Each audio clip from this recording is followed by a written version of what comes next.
ജീവിതത്തെ ബാധിക്കുക, ഫാമിലിയെ ബാധിക്കുക, ജോലിയെ ബാധിക്കുക, അക്കാഡമിക്സിനെ ബാധിക്കുക, പേഴ്സണലായിട്ടും ബാധിക്കുക. അപ്പോൾ ഉറക്കക്കുറവ് തന്നെ പല തരത്തിലുണ്ട്. പല അസുഖങ്ങളും ഉറക്കമായിട്ട് ബന്ധപ്പെട്ടുണ്ട്.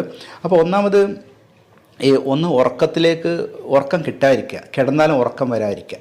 രണ്ടാമത് ഉറങ്ങിക്കഴിഞ്ഞാൽ പെട്ടെന്ന് ഇടയ്ക്കിടയ്ക്ക് എണീക്കുക, ഉറക്കം ഞെട്ടിപ്പോവുക.